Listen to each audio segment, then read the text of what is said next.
Poli. Poli Kardashian. Gracias por venir, Poli.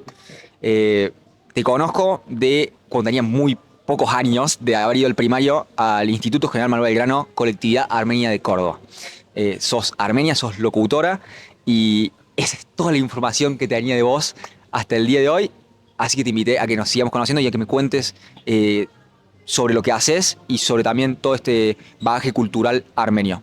Me interesa que, no sé por dónde, yo soy muy amateur, ya te dije, no entré en ninguna universidad y como esto lo hago de gusto, así que no sé por dónde agarrarlo, pero me interesa que empecemos primero por esto de la locución, si te parece.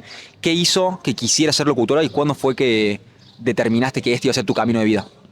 Empezaste por lo más difícil. Pero primero, gracias, porque la verdad me da mucha alegría verte. Me da mucha alegría saber de vos y de todo lo que te rodea, porque es gente y son seres que amo con toda mi alma, porque además la calidad de persona siempre antecede al profesional o al laburante o a lo que cada uno haga. Así que gracias.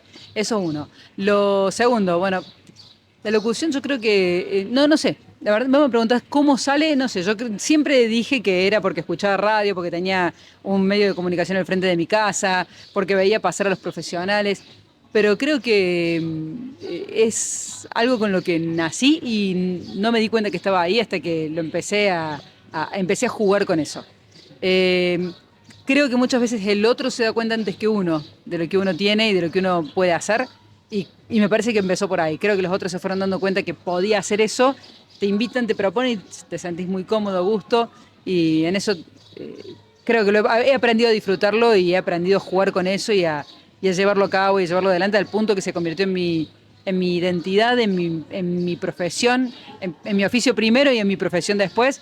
Y bueno, y hoy tratando de reinventarnos para volver otra vez al ruedo de los medios.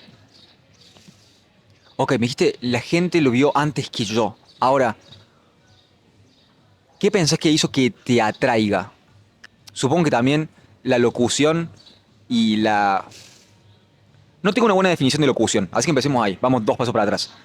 ¿Cómo me definirías locución? Sé que puedo ser locutor en radio, pero de alguna manera estás llevando el programa. Eso es lo que estoy tratando de llegar. Si hay una cuestión de me gusta ser el centro de atención, incluso también tenés, por más que en la radio tenés esto de ahora se está filmando, pero antes no había alguien que estuviera filmando. Entonces como es un punto en el cual me están prestando atención, pero a través de mi voz. No hace falta que esté enfrente de un escenario, que también te he visto hacer cosas en vivo, pero preguntarte eso, si había algo de alguna de las dos, de no quiero mostrar la cara o de me gusta que escuchen mi voz y de yo saber llevar una tarde de unas personas o un programa.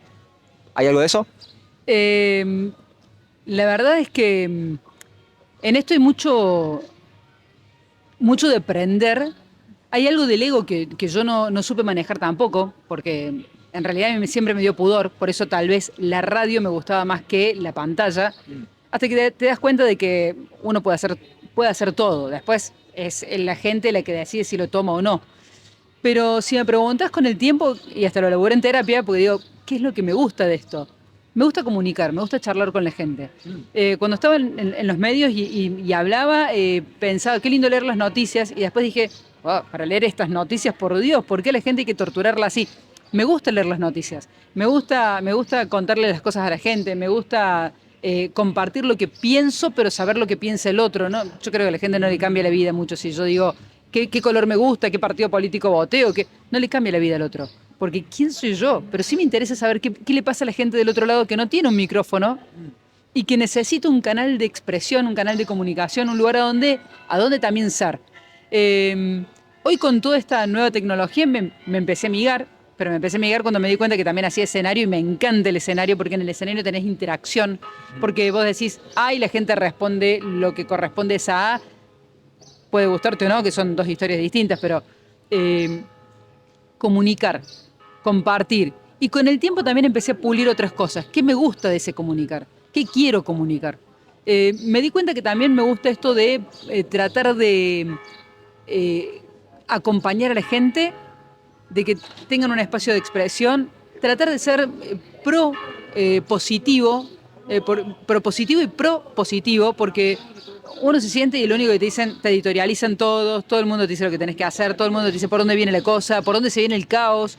Y en realidad, además de eso, la comunicación implica un montón de cosas. Vos estás sentado acá charlando y contando historias de vidas de la gente.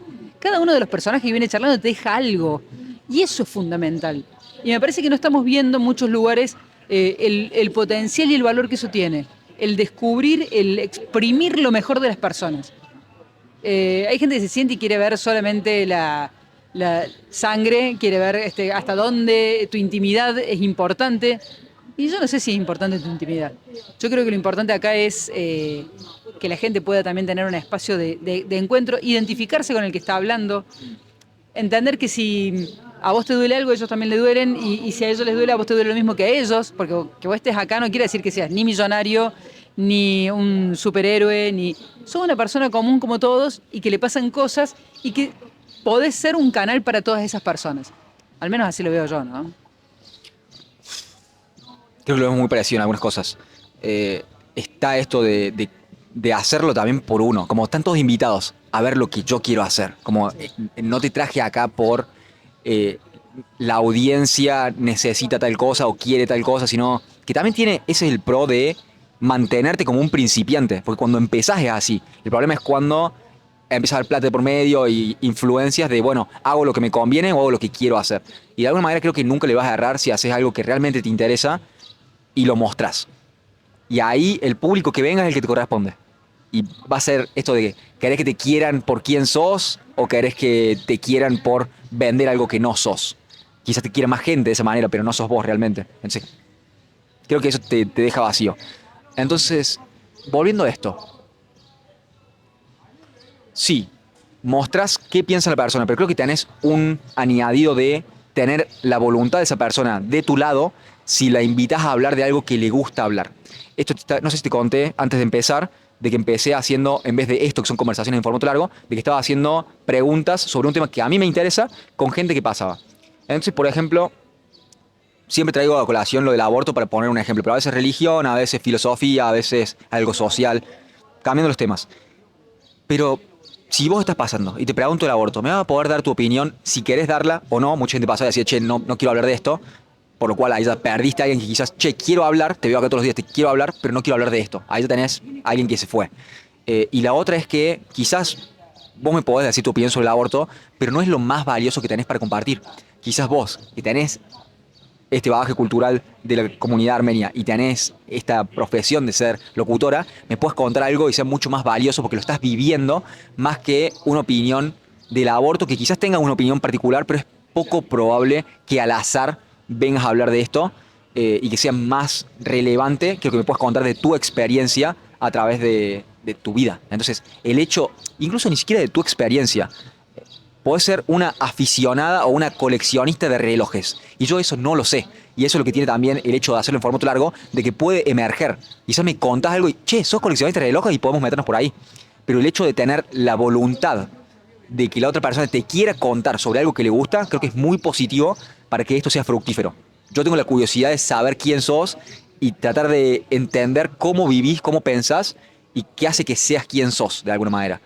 Ahora, tengo que estar dispuesto a escuchar quién sos y qué es lo que realmente te interesa. Si yo te quiero traer a hablar de lo que yo quiero hablar, en realidad no sos una invitada, sos un títere para yo dar mis opiniones y estás como ahí fingiendo con una conversación. ¿Cómo te cae? Son cosas que pasan. O sea, evidentemente uno va a terminar charlando. Cuando vos te sentás con un amigo a tomar un café, le vas a preguntar algo sobre algo que le incomode probablemente, pero estás charlando, es una charla. En la charla sucede que podemos haber nosotros convenido antes, si quisieras, podríamos convenir, che, tal tema no hablo, de tal cosa no hablo. Te estoy condicionando. Bueno, charlamos sobre otras cosas. Con tu amigo te sentás y le preguntas, che, ¿cómo te fue con tu ex? Y, oh, no, siempre hablando de lo mismo, se levanta y se va, o te dice, mira, no hablemos de eso, negro, porque la verdad que no tengo ganas de charlar de eso. Yo siempre, a mí algunas veces me tildaron de tibia, porque en el aire uno no daba opiniones personales respecto de algunos temas. Y yo siempre dije, ¿para qué sirve que yo dé mi opinión respecto de si voté a A o a B cuando no te cambia nada a vos? ¿Qué va a hacer? ¿Que no me escuches más porque yo voté a A o a B? Listo, te doy la libertad de hacerlo. Supone que voté lo que vos quieras y hacer lo que quieras.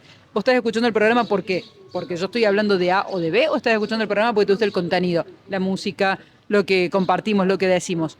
Muchas veces me dijeron, pero eso es ser muy tibio. No, no es ser tibio. es que en realidad no me interesa someterme al escarnio de nadie por opinar de una manera en la que capaz que coincida con vos o capaz que no. He visto a muchos colegas devastados alguna parte del público porque opinaba de una manera y yo en eso trato de ser respetuosa.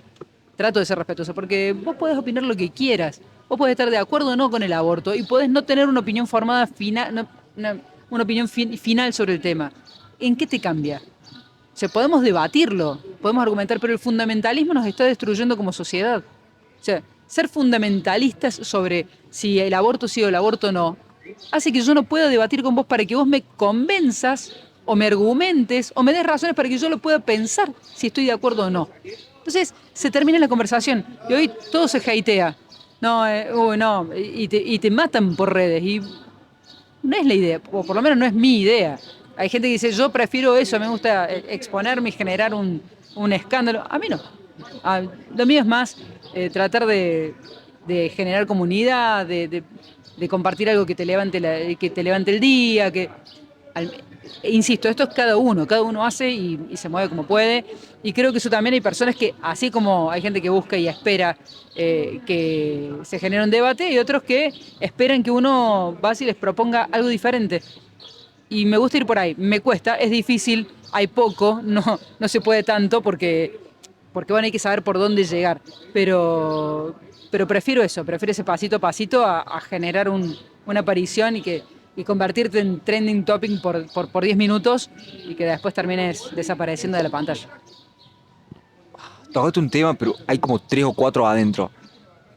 Comparto tu observación de que está esto de, bueno, según a quién votaste te escucho o no, porque está esta noción, creo que es natural en el ser humano, de nosotros y ellos. ¿Sos parte de mi tribu o sos de los otros, de los enemigos? Entonces, si tenemos eso en cuenta, sumado al incentivo que te dan las redes sociales de ser lo más choqueante posible para que la gente te consuma, porque lo único que te da más vistas es que hagas algo que la gente quiere ver. ¿Qué quiere ver la gente? Que el mundo se está por acabar, que te están mintiendo, te están robando, y los enemigos son ellos. Y si guías a la gente a través del miedo, vas a ganar plata a través de eso. O sea, tenés el incentivo económico, y creo que de eso va, uno, la polarización, lo otro, la segmentación, porque ahora antes tenías Telenoche, y todos veíamos Telenoche, y bueno, más o menos teníamos la misma realidad. Hoy estamos en realidades paralelas.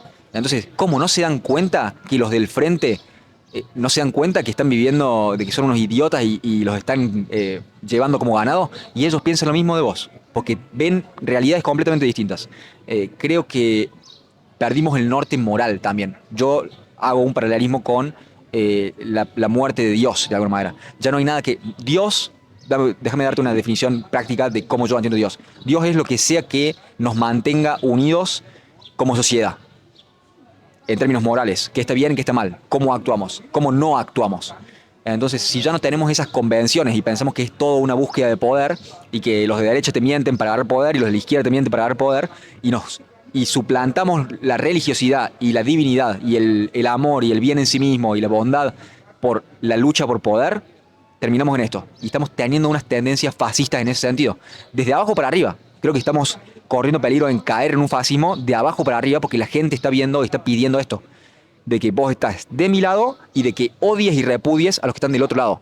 No son argentinos que quieren lo mejor para Argentina, de derecha y de izquierda, sino que son antipatria. Quieren matarnos, quieren que comas mierda. Y creo que eso nos está llevando a un lugar medio oscuro. Ahora, creo que tiene un costo el decir no entro en esa. Que me decís, bueno, yo no quiero ser trending topic. Ser trending topic te da plata, te da fama. Entonces, creo que el hecho de conscientemente decidir no hacerlo o no jugar ese juego tiene su consecuencia. Ahora, qué ganás por decirle que no a eso? ¿Es una tranquilidad? ¿Es un sentirte íntegra? ¿Un sentirte más vos misma? ¿Qué ganás por no actuar como la gran mayoría de los comunicadores hoy están actuando, diciendo, yo opino esto y muerte a los otros? No, yo sí quiero ser trending topic, ¿eh? Okay. Sí quiero, pero no quiero con ese parámetro bajo esa circunstancia. No quiero que sea porque te mates a alguien o te maten a vos, literalmente, porque en realidad muchas veces uno dice matar a alguien es hasta lograr que deje de tener presencia en redes, porque ya decís, bueno, me quiero ir porque esto me está desgastando. O sea, pero si quiero ser trending, ojalá pudiera ser trending topic haciendo algo que me gusta, donde puedo decir lo que pienso y lo que siento sin tener que estar dentro de, dentro de esas manadas. Repito, y no es porque uno sea tibio, sino porque en realidad yo sí creo que tenemos que poder, viste que dice no resisten archivos. Yo creo que tenemos que no resistir archivos, porque si vos no evolucionas, si vos no vas pensando diferente en algunas cosas, está bien, tus valores van a ser los mismos o incluso pueden evolucionar. Pero digo, uno tiene que poder ir modificando su manera de pensar. Porque antes se decía que fumar era sano y ahora te dicen que no, entonces ¿qué problema hay con ese archivo? Hay muchas cosas que antes creíamos que tal persona era una buena gente y que por eso lo elegimos y por eso lo votamos, pero después te diste cuenta que no era lo que vos pensabas que era. ¿Entendés? Entonces esas cosas me parece que tienen como un valor que también hay que entenderlo. Me parece que a veces está bueno no resistir archivo. En algunas cosas está bueno porque evolucioné. He actuado de mala manera con vos y te vengo a pedir disculpas porque me di cuenta que me equivoqué o porque aprendí, porque entendí. Esto que te decía recién, yo puedo estar de acuerdo con vos en algo o no y vos me vas a dar un argumento. La gente ya no argumenta, impone. Y yo creo que si vos me argumentas y me explicas, yo puedo repensar lo que mi postura. Pero bueno, me parece que también tiene que ver con esto de de resistir archivos. Che, mira, fulano, esto no es panquequearse, sino ir evolucionando, ir encontrándole la vuelta a las cosas. A ver, me parece que no, ¿y por qué no? Y un día me senté y hablé con alguien y me cambió la opinión sobre algo que tenía, que yo era, te diría, hasta tajante. Y entendí que no era de esa forma, o por lo menos yo lo entendí. Después, viste que la gente cambia y evolucionás y en eso volvés a cambiar la opinión o volvés a la opinión anterior porque decís, no, la verdad que me dejé influenciar. Pero bueno, me parece que tiene que ver con eso. Igual tampoco me gusta pelear, así que claramente va a ser... claramente va a ser difícil lograr que uno concuerde con todo el mundo. Pero bueno. Se vienen dos cosas a la cabeza. Tres. La primera que uno se me pasó al frente de la cámara. Porque esto no es un estudio, Poli. Esto es la No, calle. esta es la vida misma, la vida misma. Sobre los archivos, sobre no resistir un archivo y sobre esto que me hablaste de la gente hoy quiere imponer. Creo que eh, siento que estamos tocando el mismo punto de esto del poder, de que tengo que imponer, tengo que mostrar por qué sos un idiota. Y así no convence a nadie, pero para convencer o para persuadir o para mostrar un argumento, tenés que confiar en que el otro tiene libre albedrío y libre decisión y que su decisión es algo valioso. Creo que simplemente hay como una inmadurez o un rechazo de la naturaleza humana en ese sentido, como creer que me vas a poder imponer no funciona. Porque a nadie funciona, a nadie le gusta que le digan sos un idiota. Y dice, hay gente que, no sé bien cómo es la frase, pero es más difícil, algo así como que lo más difícil es convencer a alguien o de que ha sido, de que le han mentido. Es muy difícil convencer a alguien de que le han mentido porque las personas quieren mantener su integridad en ese sentido, de que no quiero que me digas que me han mentido. Me estoy enredando, no sé si estoy yendo bien el punto, pero sobre esto que me estás diciendo de resistir archivo, estoy totalmente de acuerdo con vos que me dijiste. No es panquequear, no es cambiar de lado, que eso es lo que justamente no resistir archivo en términos políticos es estaba con este y ahora estoy con este y no de ninguna explicación en el medio. Creo que ese es el punto. Está bueno esto y me parece sano y valioso de que no te cases con tus ideas. Yo soy Ignacio. Hoy pienso así. Quizás hay información que no tengo que teniéndola e internalizándola me haga pensar contrario a lo que pienso hoy. Y de eso va a crecer. Cuando era chico pensé que ser astronauta era lo mejor del mundo y ahora me doy cuenta que, no sé, es complicadísimo ser astronauta. Entonces está bien cambiar de opinión si podés fundamentar tu cambio de opinión y cómo fue tu proceso. Pero si lo estás haciendo porque sí, para ganar poder, creo que ahí es donde se resiente la gente. Es válido cambiar de opinión, pero explícame tu proceso. Sé una persona, no un personaje. Creo que va por ahí. ¿Cómo lo ves? A ver, yo creo que si vos querés ser astronauta como lo soñabas cuando eras chico y soñás con eso, tal vez puedas hacerlo.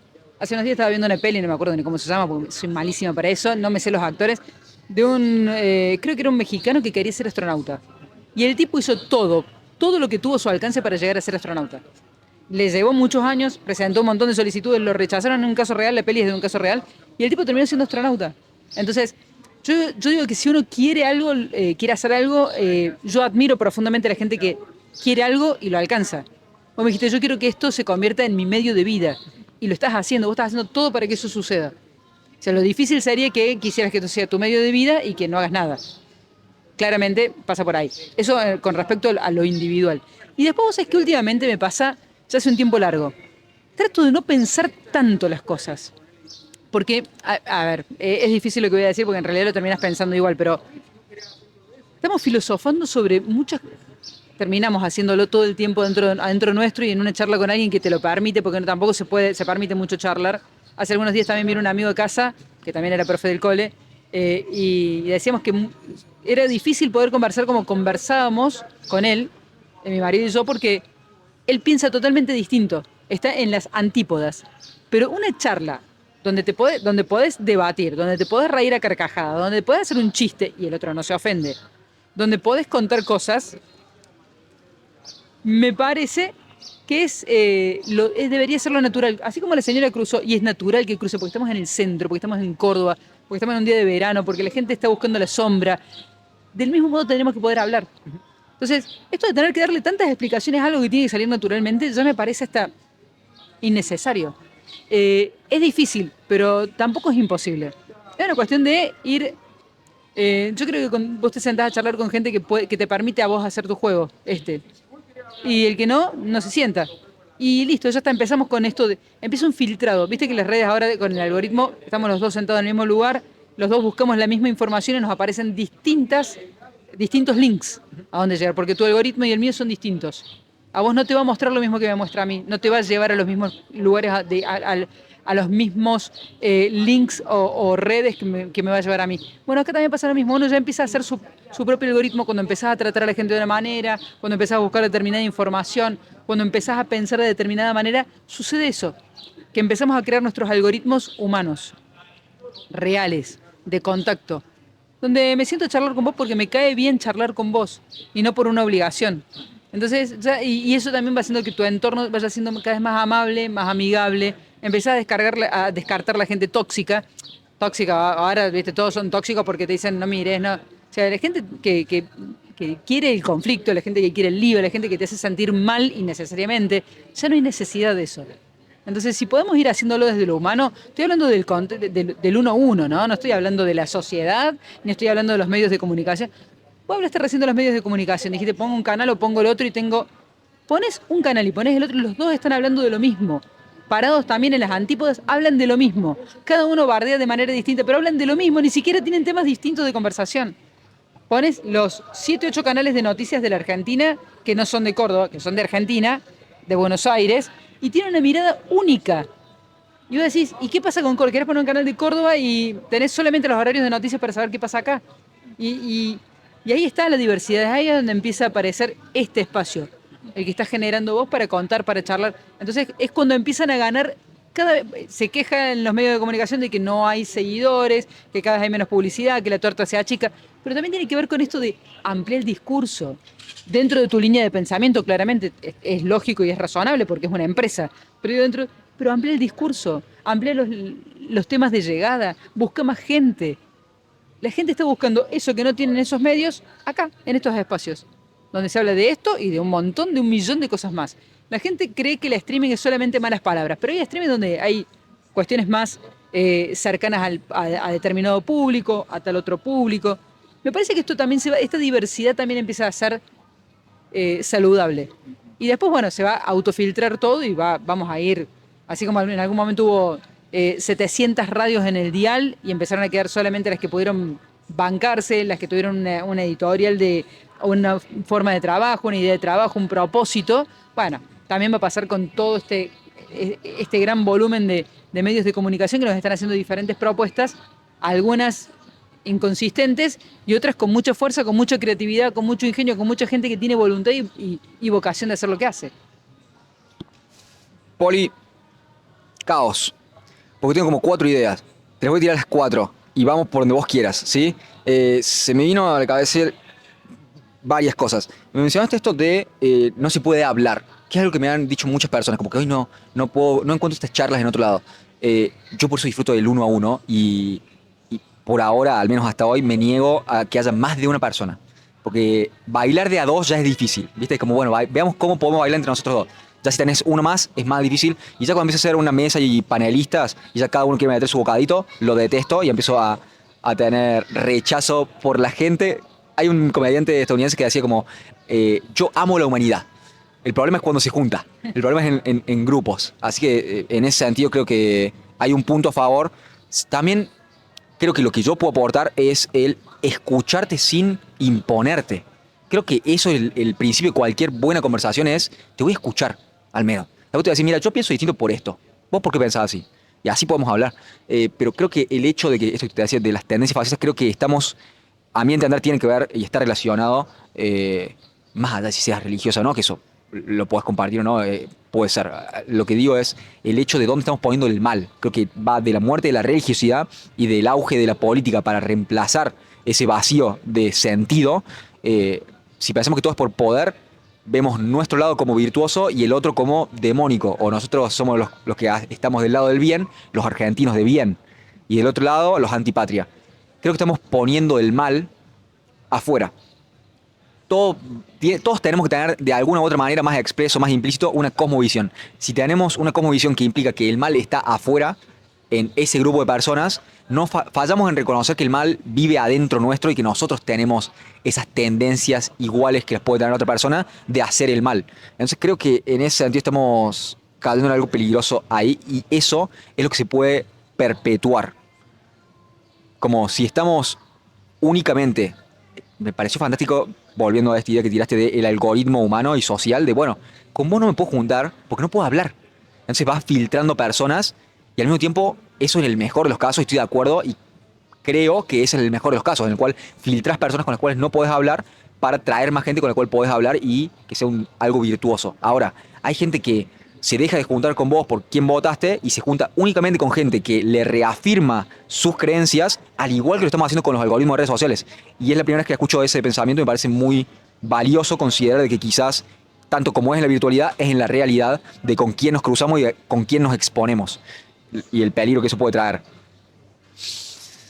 También tirar de esto de los medios, también hay como un darwinismo en eso. Algo bellísimo y algo catastrófico porque alguien va a emerger ganador. Y ahora creo que los medios tradicionales, Canal 13, Canal 8, Canal 12, X, se están quedando atrás porque no se acostumbran, no se adaptan, justamente en términos darwinianos, no se adaptan a este nuevo fenómeno de servir a alguien y de no tratar de servirles a todos. Y el problema en el que caen es que muchos se radicalizan. Entonces, bueno, si tengo que elegir un bando, elijo o derecha o izquierda y voy para allá. Pero hay este concepto, me fascina, que es algo que se va a estudiar en los libros de historia que no se está hablando en las noticias hoy. No sé de dónde viene, pero me parece fascinante. Creo que en las noticias hoy hay un montón de cosas que no las hablan. Como esto. ¿Qué hace que no podamos hablar? ¿Qué hace que estemos cada vez más separados? Otra cosa es la demografía, que un poquito lo tocamos antes de empezar, de la demografía. No se está hablando de... no sé, hay muchas cosas que no se siento que no se están hablando y si se hablan son una cuestión de traemos a alguien, a un experto para darle 5 minutos y corte comercial. Entonces, creo que... no sé si vamos a llegar, no sé si yo estoy en lo correcto o no, pero mi esperanza es que este tipo de lugares, no solamente porque sea yo tengo mi ego y me encantaría que esto sea ser famoso y rico y como me encantaría. Ahora, tengo la esperanza de que los políticos necesiten venir a estos lugares y que el pueblo lo demande. Quiero tener 2 horas para saber quién sos, porque en 5 minutos, con preguntas armadas, respuestas armadas y con cortes comerciales, ya no va más. Entonces creo que hay un darwinismo en juego sobre medios que se van a quedar atrás y gente que va a resurgir. En el mejor de los casos va a ser a tiempo, evitando el colapso de la sociedad y evitando, soy muy catastrófico por ahí. Entonces, evitando el colapso y también la disolución y que estiremos tanto la cuerda de derecha a izquierda y tanto la polarización de que empecemos a pelear entre nosotros. Entonces espero que llegue a tiempo estas voces racionales, que incluso si vos sos de derecha o sos de izquierda, más allá de eso, que podamos hablarlo. Y que el diálogo perdure y, ¿cómo se dice? No persista, que sea lo que se imponga el diálogo y no la vehemencia de odiar a los demás. Te tiene como 3 ideas, 4 distintas, sobre el mal, que lo estemos poniendo de la política, reemplazando la religión y del mal en los otros, no en nosotros mismos, sobre el curar tu algoritmo al mismo tiempo que curás tus relaciones sociales reales, y esto del darwinismo, de que hay gente que va a emerger victoriosa, también, sobre si esa gente que emerge victoriosa es por cumplir una necesidad de entretenimiento y de, mira, te hago videitos para que, jaja, qué divertido, y eso también nos lleva al colapso, o si va a ser gente que provea una alternativa racional y en pos de buscar el bienestar social y no simplemente de la ganancia monetaria individual. Agárralo por donde quieras. Tengo una mirada opuesta a la tuya. Bueno, cerramos acá. Y esa es la parte que me gusta y que también a veces me preocupa. Porque yo veo mucha gente que está también como empapada o está dentro de una sensación así catastrófica como te pasa a vos. Y yo he vivido en eso durante mucho tiempo porque uno mira lo macro y me asustaba mucho, me hacía mal, me producía ansiedad, me daba, eh, no ataques de pánico, pero sí se me cerraba el pecho, no podía. Y me di cuenta que en realidad me estaban pasando cosas y empecé a analizar y dije, el problema no está en lo grande, el problema está en lo chiquito. Ojo, es mi percepción, ¿no? El problema está en lo chiquito. Porque fíjate que cuando las cosas salen mal, ¿quién tiene la culpa? El otro, nunca uno. Entonces, si yo estoy acá charlando con vos, ¿cómo puedo cambiar el mundo? Conversando con vos. El lugar más chiquito, yo. Todo empieza por acá.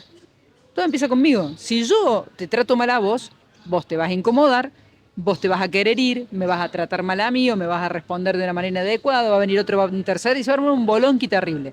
Entonces, la historia cuál es. Si yo puedo entender que o sea, dejo de poner la responsabilidad en el otro, me hago cargo de mi parte, que cada uno se haga cargo de lo que le corresponde, yo creo que el mundo se puede cambiar. Yo creo que podemos cambiar el mundo. Estoy convencidísima. Lo digo en el aula todas las veces que puedo. A los chicos se lo digo todos los días. Vos podés cambiar el mundo, vos sí podés cambiar el mundo. Y te miran y dicen que cómo voy a cambiar el mundo. Tengo 12 años, ¿qué voy a cambiar? Podés cambiar el mundo desde tu lugar, en el trato que tenés con el compañero que tenés al lado. Si a tu compañero lo trataste bien, tu compañero te va a devolver lo mismo. Si vos a tu compañero lo tratás mal, ¿qué te va a hacer tu compañero? Si en tu casa tus viejos los tratas mal, ¿qué te van a devolver? Malestar, incomodidad, va a ser un caos todo el tiempo. Entonces, el mundo se puede cambiar desde el lugar más chiquito.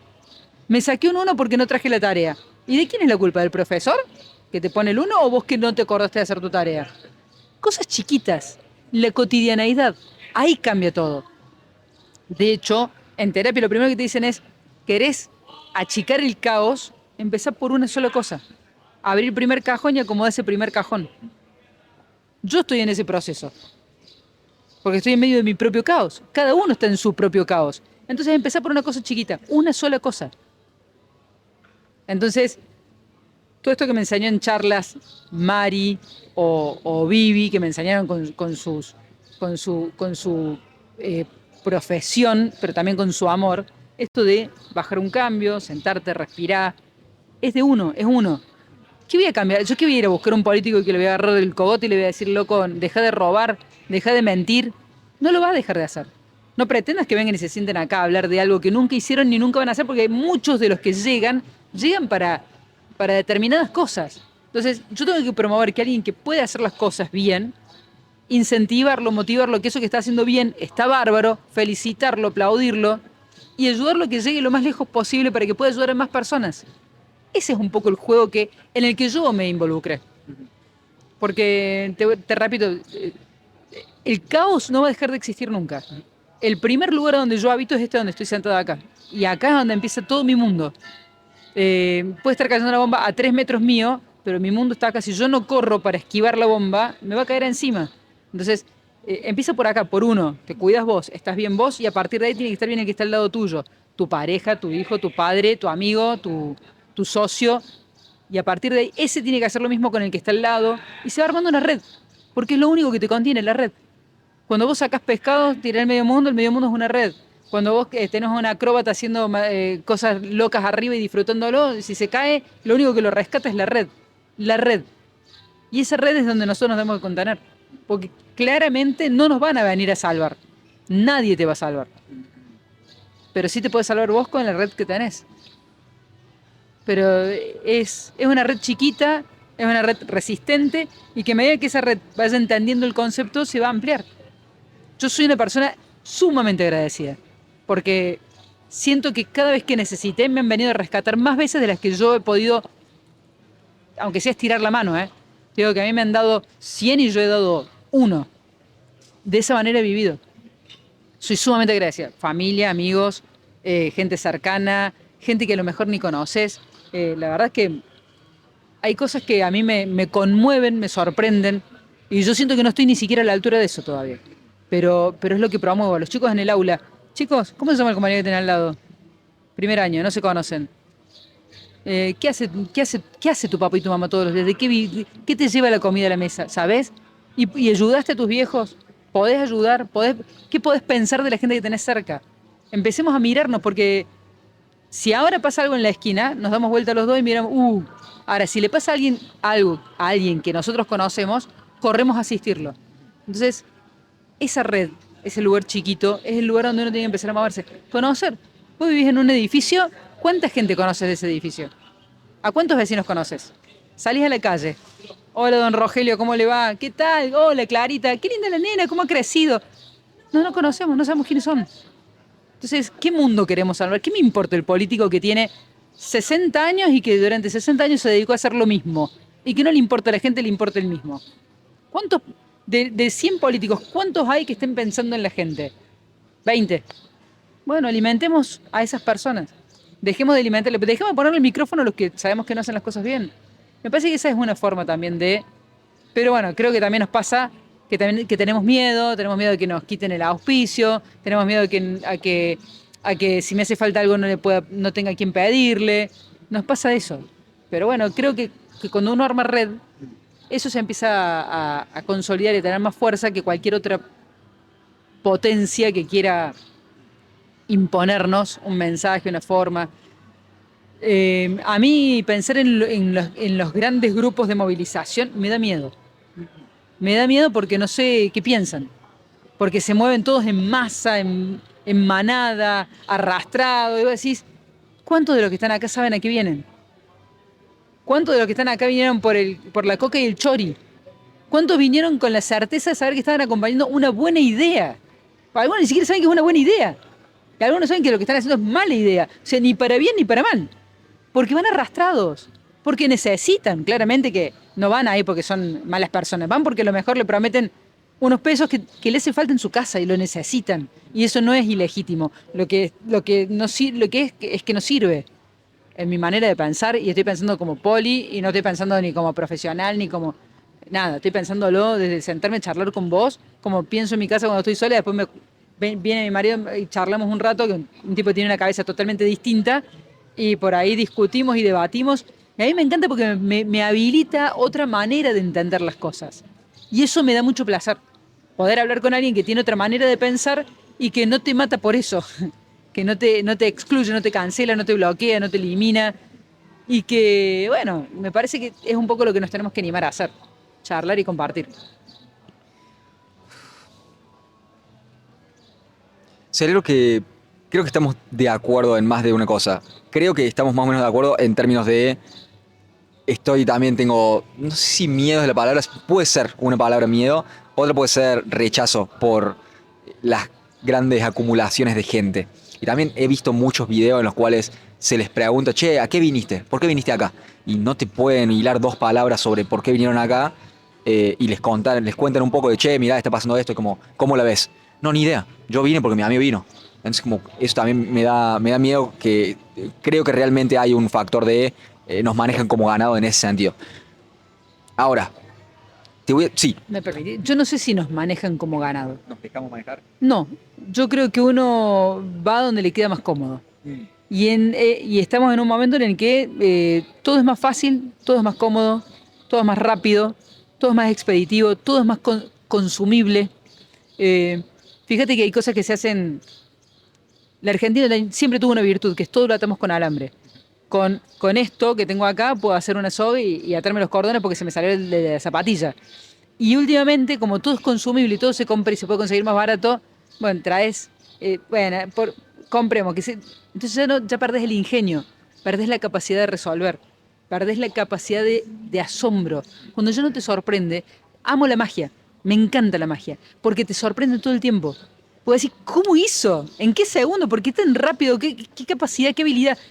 Estamos perdiendo esa capacidad de sorpresa porque ya nos metemos a ver cómo es el truco, a desestimar el truco. No, es como, yo siempre hablo con mi hija y me dice, otra vez con el celu, laburando, haciendo algo, buscando algo, otra vez con el celu. Eso también está con el celu, pero digo, otra vez con el celu, te dice. Y, y esa perder el crecimiento de tu hijo porque lo estás viendo a través de la pantalla del celu, en cuadradito. Ayer me decía un amigo, van a la cancha y la cancha se paran en la Popu. La Popu es un lugar donde hay mística, donde la gente grita, donde pasan cosas buenas y cosas malas, pero pasa de todo. Donde está el fanático, donde está el enfervorizado gritando por su equipo. Dale Racing, dale la academia, qué sé yo. Racing de Córdoba, claramente, ¿no? Vamos Racing de Córdoba, te parás y la gente está con el celular grabando qué el partido, pero míralo. Escuchá lo que pasa arriba. Está buscando a ver por qué el cántico se dice así. Disfrutá, viví, andá al río, mojate los pies, sentí que el agua está fría, caliente. Sentilo. Nos falta eso. Nos falta, porque a mí también me pasa todo el tiempo. Pero creo que hay que volver a esto de acá, a que se sienta acá.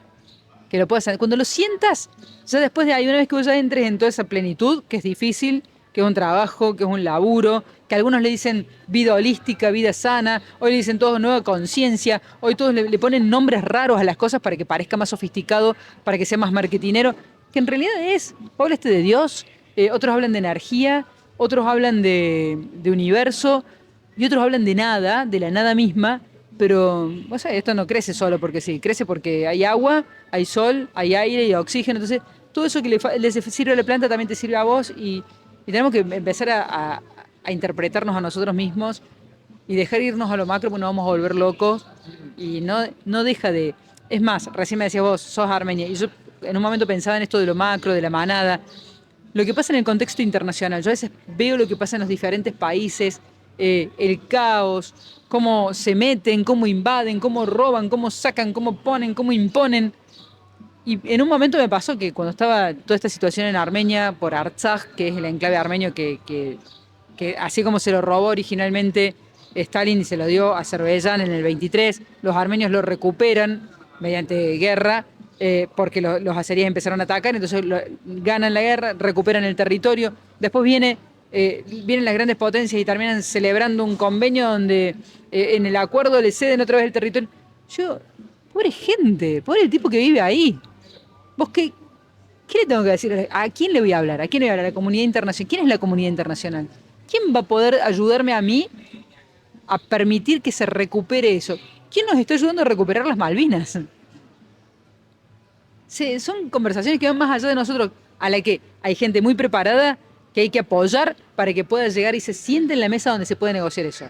Yo, desde acá gritándole que a un inglés, inglés maldito, vos te robaste la... No, no se lo robó él, fue una cuestión de arriba y hay que preparar gente para que pueda sentarse en esas mesas a negociarlo y a resolverlo. Porque yo insultando a un inglés que pasó caminando no lo resuelvo. Insultando a un turco, que claramente lo tiene en su ADN, pero insultando a un turco no voy a recuperar la vida de mis bisabuelos. Claramente no es así. Entonces también hay que ser racional, hay que poder pensar, hay que poner el corazón pero también la cabeza y pensar antes de hacer las cosas. Porque mandados así porque sí, te tirás una pileta que no tiene agua y te rompiste la cabeza. Creo que me ayudaste a filosofar demasiado, ya me fui lejos, perdón. Súper bien, Poli, súper bien. Quiero ver si podemos atar. Todo esto empezó cuando me dijiste, estoy en desacuerdo con vos. Estábamos en desacuerdo. Y quiero ver si lo puedo atar con esto, porque en realidad creo que no estamos en desacuerdo. Entonces déjame ver si lo puedo...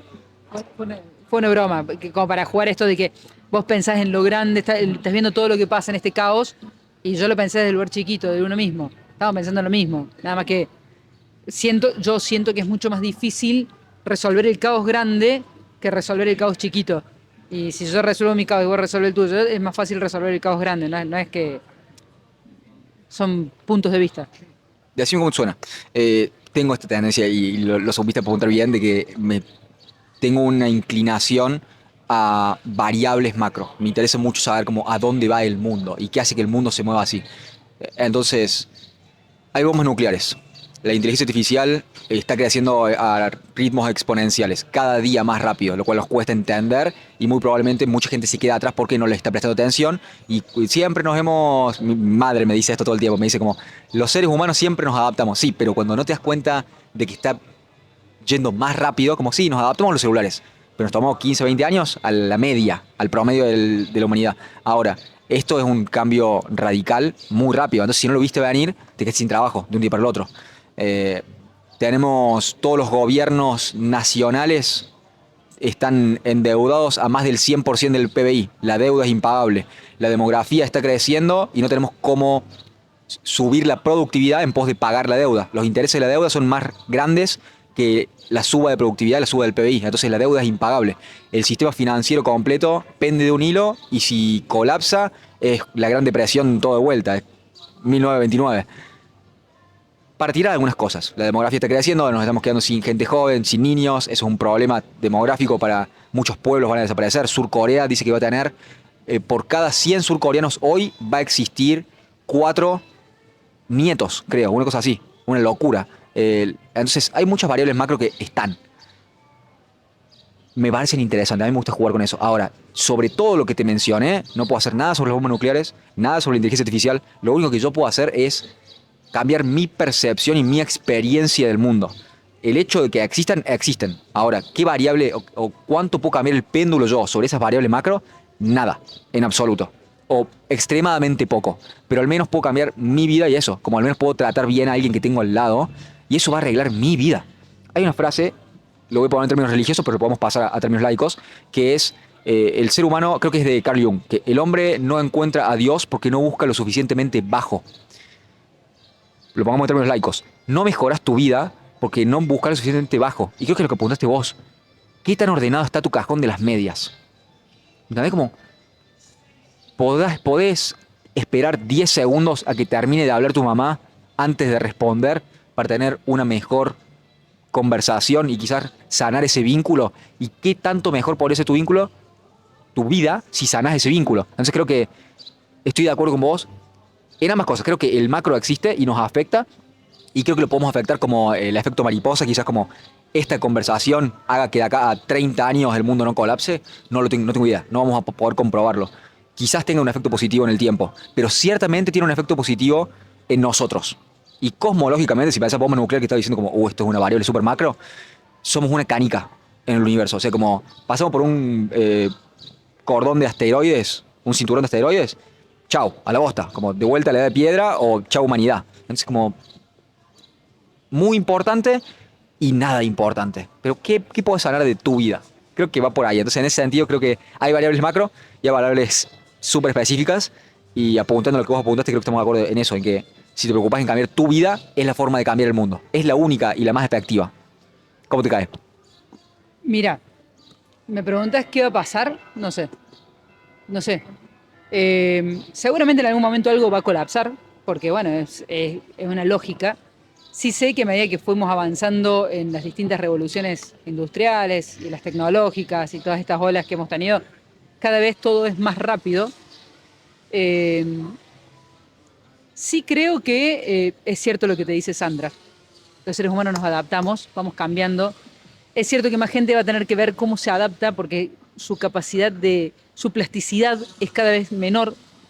Somos personas que nos cuesta encontrar una vuelta. A veces la misma situación de caos te deja sin herramientas para poder pensar, pero después hasta que parás y recalculás y arrancás. Eh, si querés, tengo un chiste que siempre dice mi marido, hay que irse al campo. Hay que irse al campo. En algún momento la tecnología nos va a superar. Yo creo que las películas a veces son anticipatorias. Creo que la tecnología nos va a invadir y las grandes urbes van a estar como más robotizadas, más tecnologizadas y está bueno si lo podemos entender de una manera positiva. Creo que la gente que se va a vivir hacia afuera va a recuperar un poco eso que tiene de esencia el ser humano y cuanto más lejos, más analógico o más digital, porque ahora va a ser todo tan artificial que no sé si va a existir lo digital también. No sé qué va a pasar.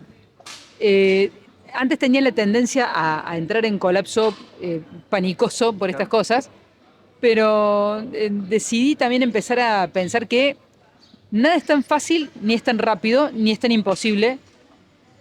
Tal vez como una forma de autoayuda, sin ningún sentido, pero bueno, trato de pensarlo desde ese lugar. Eh, Siempre pienso que estamos en la Argentina y que algunas cosas llegan tarde y eso también está bueno. Entonces lo vamos viendo cómo se anticipa en otro lado. Cuando llegó el COVID sabíamos lo que iba a pasar y acá llegó ya un poquito más tarde y eso nos permitió prepararnos un poquito así. Eh, bueno, qué sé yo, pienso que puede ser por ese lado, pero no sé, si colapsa todo no nos vamos a dar cuenta. Si cae un cinturón de esteroides, no nos vamos a enterar. Viviremos como en las pelis. Hay que ver más pelis para ver cómo se vive ahí e intentarlo. Eh, sí me preocupa que hoy, para poder garantizar que, hablaste también de la cuestión esta de los países y el endeudamiento, hay que pensar en los chicos.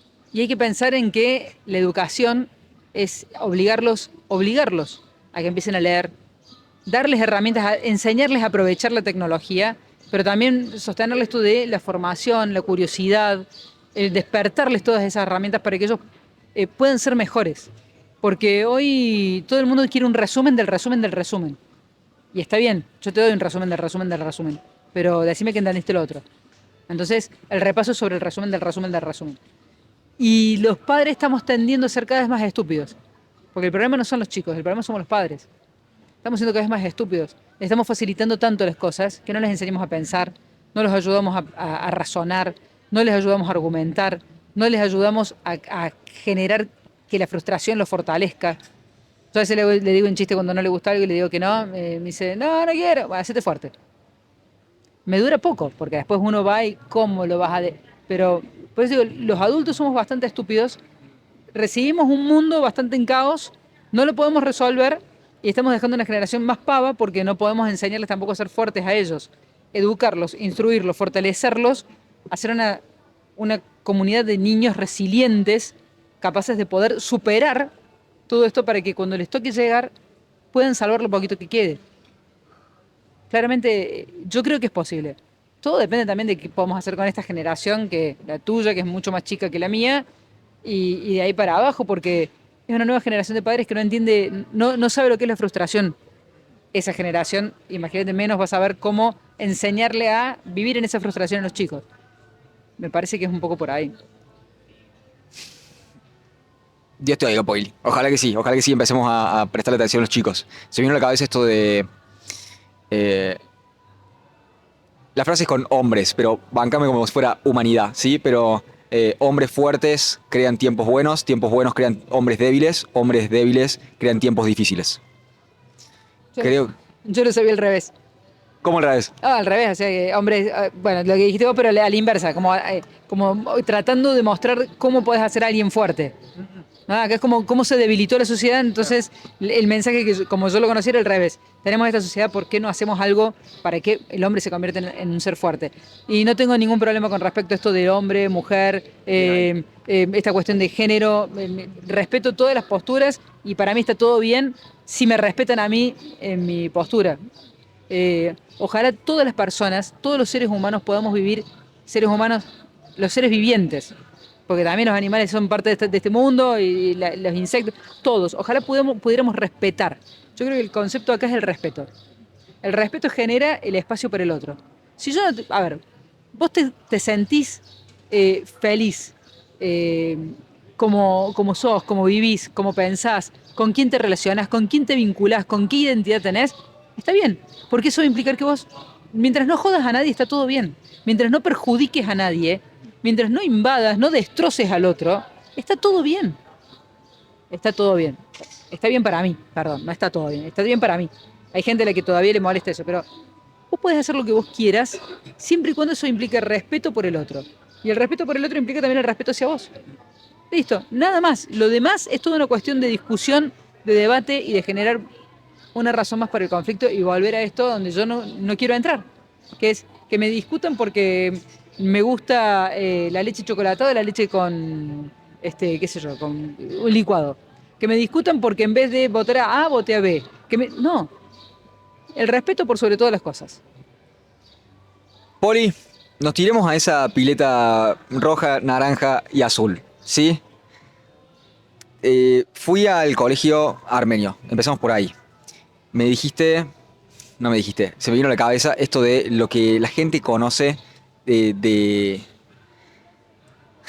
el mundo armenio, creo que es System of a Down. Creo que es la bandera armenia en el mundo, es System of a Down, que es una banda, para el que no la conoce, la debería conocer, de rock pesado, muy zarpada, y los cuatro son armenios. Ahora, ¿cómo ha sido para vos ser armenio? Yo me crié en el cole y para mí fue muy interesante el...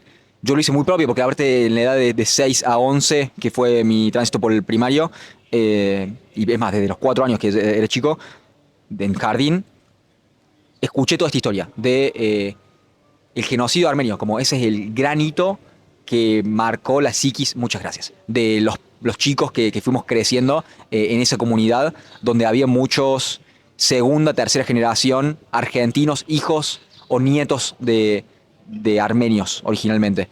Pregúntate cómo fue para vos y que me cuentes cómo has transitado, cómo has vivido esto de venir al mundo con una historia tan marcada. ¿Cómo ha sido eso? Eh, Disculpa, porque también haceme la onda. Orientame y nos a la gente que esté escuchando sobre el genocidio armenio cuando creas oportuno llegar a esa historia, pero llévala como quieras. para mí el ser armenio es natural, qué sé yo, no sé cómo es no serlo. Claro. No sé, creo que es como que le pregunté a Messi cómo es no saber jugar el fútbol. No sé, porque el tipo solo jugó el fútbol. No sé cómo es no ser armenio. Eh, para mí es mi marca de identidad en muchas cosas, en muchas cuestiones de impuestas del deber ser también, porque en esto tenés esto de transmitir, de la familia, de la herencia, del legado, de cuidar la historia. Eh, Mi vida transcurrió en gran parte dentro de la comunidad, entonces también hay un espacio que conozco tanto que a veces lo obvio eh, es caminar sobre la huellita. Yo siempre digo que me encanta cuando la gente me pregunta porque uno siempre tiende a contar lo mismo y en realidad hay un montón de otras dudas y curiosidades sobre el tema que valen.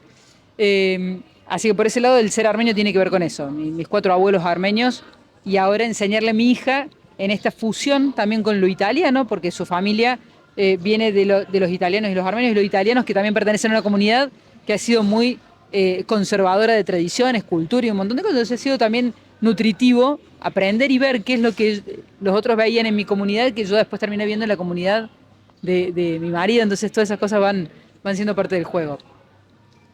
Disculpa la intervención. Horrible momento para pararte. No te quiero cortar después en un momento peor que este. Quiero asegurarme de que no nos quedemos sin batería. ¿Me das 2 toques, cambio la batería de la cámara y le seguimos? Recargamos batería y seguimos. Rock and roll. Bien, estamos de vuelta. Baterías recargadas, oficialmente. Nos quedamos, me estabas contando de esto, de que por primera vez te tocó en la adultez esto de considerar otra cultura, ahora con la mixtura con tu marido, de empezar a ver cómo es esta cultura que traen, me refiero como cultura externa a donde nos criamos, siempre estamos en una cultura, pero el considerar una cultura que viene de abuelos, es la primera vez que te toca verlo desde afuera. Me dijiste, desde que nací soy armenia, así que hasta ahí es donde quedamos. Disculpa que te corté, no sé si te doy algún lado para retomar o la agarras. Eh, Desde que nací soy armenia y eso también es una... eh, en un momento dije, pero al fin y al cabo es el único espacio donde me estoy moviendo, y después entendí que también era una marca para uno. Es como tener un apellido como Karadagian. Martín Karadagian, el luchador de Titanes en el Ring, el que es famoso, que es conocido y que de repente se convierte en una marca que identifica a los armenios. Recién dijiste vos System of a Down, pero para el que conoce la música de rock. Y los que son más melódicos y los que les gusta Znabur, y los que conocen a Martín Karadagian, y los que ven televisión a color y no saben que lo hizo un armenio, y los que se toman un café, que muchos le dicen café turco, pero que es un café oriental que tiene borra y lo dan vuelta y le leen las líneas del destino, y el que camina por el centro o va por Barrio Pueyrredón y se encuentra con la calle Antranik y Armenia y empieza a entender que hay clubes, que hay iglesia, que hay escuela, y el que encuentra el color rojo, azul y naranja y de repente lo identifica con eso. el que vio la Fórmula 1 y vio a Alain Prost correr en una Ferrari, el que va andando por el mundo y se encuentra con un montón de aristas que también son armenios y que por ahí no lo saben y que, bueno, también están vinculados sin querer, sin darse cuenta, sin mucho más que eso, los que pegan a la batería y usan los platillos Siljan, por ejemplo. Eh, bueno, hay un montón de cosas que también nos involucran, que nos acercan, que nos asoman, como cuando te dicen, estamos más cerca de la cultura árabe de lo que imaginamos. ¿Por qué? Y porque muchas palabras vienen del árabe, porque muchas cuestiones y muchas costumbres que tenemos los argentinos vienen también de la cultura árabe, o esto de estar... Somos una mixtura, y en esa mixtura yo celebro que también tener mi pequeña porción para aportar, que es desde lo armenio, comunidad chiquita, asentada mayoritariamente en Barrio Pueyrredón, ex Barrio Inglés, donde está la casa de la familia Hughes, que ha sido también un gran baluarte para los armenios en particular y también para las comunidades inmigrantes, porque ellos eran los dueños del Barrio Inglés y eran los que te vendían a crédito, eran los que ayudaban a que consiguieran trabajo, eran los que, bueno, de alguna manera también significaron tanto para los armenios en particular, polacos, croatas, polacos, ucranianos, italianos, también en la zona de Barrio Pueyrredón. Eh, Hay un montón de cosas que nos vinculan y que nos acercan y que me parece que de alguna manera también nos permiten pensarnos en esta mixtura que nos ofrece la Argentina, que nos ofrece Córdoba en particular. Córdoba que además tiene un montón de comunidades y que además tiene un ecosistema de colectividades que también es muy potente, es muy fuerte. Festival de colectividades, encuentros, una manera de hacer un esfuerzo muy grande de todas estas comunidades, y de los armenios también en particular, de conservar tradiciones, de conservar historia, de poder contar de qué se trata, por qué los armenios están en Córdoba. El primer armenio que llegó a la Argentina fue Juan Setzian, que se casó con la hija de Rosas. Después de eso llega una corriente migratoria para 1908 Córdoba, que eran los hermanos Abaquián, hermanos que vinieron porque veían ya lo que estaba por suceder, vienen a Córdoba porque encontraron que el paisaje era muy parecido, arman su lugar y uno de ellos se va a buscar a sus familias. 10 familias, llegan, no había nada porque el genocidio ya se los había llevado a todos. Vienen con lo que después iba a terminar siendo parte de con lo que iban a conformar la familia. Surgen las primeras familias de Córdoba. 1915, entre 1910 y 1925, las primeras grandes corrientes migratorias del mundo, porque gente que se subió a un barco no sabía dónde iba, algunos terminaban acá, otros terminaban en Estados Unidos, otros en cualquier lugar donde el barco bajara, mayoritariamente fue Estados Unidos y Sudamérica, muchos se quedaron en Uruguay, otros fueron a Brasil, Buenos Aires, porque era zona de puerto, muchos con problemas de tuberculosis venían a Córdoba por la cuestión climática. Hoy imposible de imaginar que Córdoba fue un lugar seco para los tuberculosos. Muchos llegaron a Córdoba por esta cuestión de paisaje, otros por referencia. Mirá, vino uno, mirá que soy un pariente mío, mirá que parece que aquí hay un tío. Gente que se desencontró durante 80 años, que se reencontró después porque el destino quiso y pudo cuando viajaron, que tuvieron la posibilidad de viajar. Algunos que llegaron sin nada, otros que llegaron con 2 monedas de oro que se las habían tragado, otros que se las habían guardado, otros que se las habían cosido en su ropa con la única ropa que tenían y con eso pudieron forjarse un porvenir, otros con nada y los Hughes y mucha gente. Yo creo que Córdoba ha sido un lugar fantástico para los cordobeses inmigrantes porque toda esa gente llegaba con profesión, con oficio, con gente que dejaba sus casas, gente muy, muy bien acomodada, campos, con grandes empresas que las tuvieron que dejar así como estaban y salir con lo opuesto y vinieron acá a empezar de cero. Y si le decían tenés que laburar 10 horas, laburaban 15 y tuvieron mucho que ver también como un símbolo de agradecimiento con muchos de los espacios que se forjaron en Córdoba, como por ejemplo el Hospital Córdoba. Muchos armenios le deben al Hospital Córdoba su vida. De allí, los médicos que, siendo armenios, en el Córdoba, el doctor Juan Eujanian, en el Clínicas, el doctor Casparian, que llegaban y los asistían y en esa asistencia encontraron a alguien que les hablaba en un idioma parecido, los entendían.